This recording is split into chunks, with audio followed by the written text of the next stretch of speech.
नमस्कार. आज आपण चमचमीत अशी बटाट्याची रस्सा भाजी पाहणार आहोत. अगदी साधी, सोपी आणि झटपट तयार होणारी रेसिपी आहे. ही भाजी तुम्ही पोळीसोबत, भाकरीसोबत, भातासोबत पण अप्रतिम लागते. तसेच खास करून पुरीसोबत अगदी चवदार, चविष्ट लागते. भाजी तुम्ही टिफिनला पण देऊ शकता. रेसिपी शेवटपर्यंत बघा. रेसिपीला सुरुवात करण्याआधी तुम्ही जर माझ्या चॅनलवर नवीन असाल तर चॅनलला सबस्क्राईब करा, लाईक करा, तसेच रेसिपी शेअर करायला विसरू. बटाट्याची वाटण न करता रस्सा भाजी बनवण्यासाठी इथे मी कढई गरम करायला ठेवलेली आहे आणि साधारण त्यामध्ये 2 ते 3 पळी तेल टाकून घेते. तुमच्या आवडीनं कमी जास्त तेलाचं प्रमाण करू शकता. तेल गरम झाले, यामध्ये अर्धा चमचा मोहरी टाकून घेऊया. मोहरी छान तडतडली, अर्धा चमचा जिरं टाकून घ्यायचं. जिरं छान तडतडल्यानंतर एक बारीक चिरलेला कांदा टाकून घ्यायचा. तेलावरती कांदा छान मऊ होईपर्यंत आपल्याला परतून घ्यायचा. फार लालसर होऊ द्यायचा नाही. कांदा थोडा परतून झाल्यानंतर यामध्ये अद्रक लसूणची पेस्ट टाकून 1-2 मिनिट परतून घ्यायचे. यामध्ये काही मसाले ॲड करूया. अर्धा चमचा हिंग टाकून घ्यायचा आहे. थोडीशी हळद, काश्मीरी मिरचीचं लाल तिखट, म्हणजे भाजीला कलर छान येतो आणि तिखटपणा कमी येतो. कढीपत्ता मी तडक्यात मुद्दाम टाकला नाही, नाहीतर हा जळल्या जातो. त्यामुळे धना पावडर मी आता टाकून घेतेय. धना पावडर सोबतच मसाल्यासोबत मी यामध्ये कढीपत्ता वापरतेय. आधी टाकला तरी चालतो, पण कधी कधी काय होतं, कांदा परतेपर्यंत किंवा मग तडक्यामध्ये कढीपत्ता हा जळून निघतो, म्हणून मी शक्यतो टाकत नाही. मसाले 1-2 मिनिट छान परतून घेतले. आता यामध्ये बारीक चिरलेला एक टोमॅटो टाकून घ्यायचा आहे. टोमॅटो व्यवस्थित शिजण्यासाठी थोडंसं चिमूटभर मीठ टाकून घ्या. एक मसाला टाकायचा राहिला होता, तो मी आता टाकते. सर्व मसाल्यासोबत टाकला तरी चालतो, पण फक्त माझ्याकडनं विसरल्यामुळे मी हा गोडा मसाला टाकून घेतलाय. टोमॅटो छान शिजेपर्यंत, हे मऊसर होईपर्यंत छान शिजवून घ्यायचे.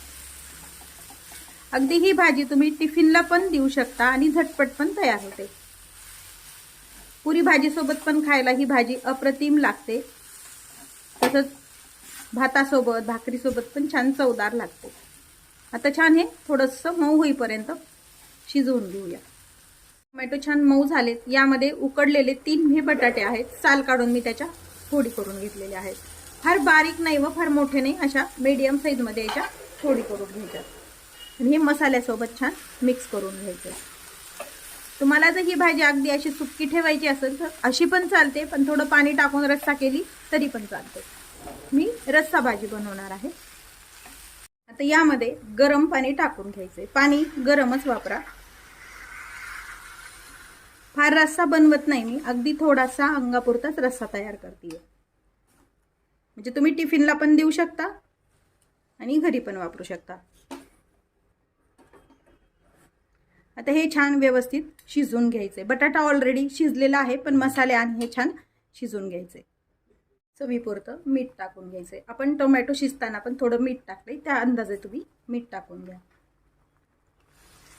भाजीला जर थोडा रस्सा आपल्याला दाटसर हवा असेल तर ह्या ज्या फोडी आहेत ना उकडलेल्या बटाट्याच्या, किंवा मग कोणत्याही भाजीला जर रस्सा दाटसर हवा असेल तुम्हाला, तर ह्या थोड्याशा अशा मॅश करून घ्यायच्या चमच्यामध्ये, अगदी बटाट्याचं, आणि ते त्यामध्ये टाकून द्यायचं. म्हणजे हे दाटसरपणा या भाजीला छान येतो. 1-2 फोडी मी अशा कुस्करून घेतलेल्या आहेत, मॅश करून ते यामध्ये टाकून घेतल्यात. म्हणजे आपली भाजी छान अशी दाटसर तयार होते. पाहिजे तेवढा रस्सा तुम्ही यामध्ये ठेवून घ्यायचा आहे.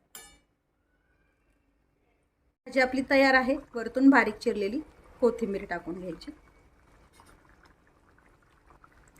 पाहू शकता तुम्ही, अगदी छान भाजी ही तयार होते. वाटण न लावताही अगदी छान दाटसर असा रस्सा हा तयार होतो. आता आपण गॅस बंद करून घेऊया. तयार आहे आपली टिफिनसाठी किंवा लंच डिनरसाठी चमचमीत अशी बटाटा भाजी. ही भाजी तुम्ही पुरी भाजीसोबत, पोळीसोबत, भाकरीसोबत किंवा भातासोबत चवीला अप्रतिम लागते. भाजी नक्की करून पहा. तसेच तुम्ही जर माझ्या चॅनलवर नवीन असाल तर चॅनलला सबस्क्राईब करा, लाईक करा, रेसिपी शेअर करायला विसरू नका. अशाच नवीन रेसिपीसोबत पुन्हा भेटूया. तोपर्यंत बाय बाय. व्हिडिओ पाहिल्याबद्दल खूप धन्यवाद.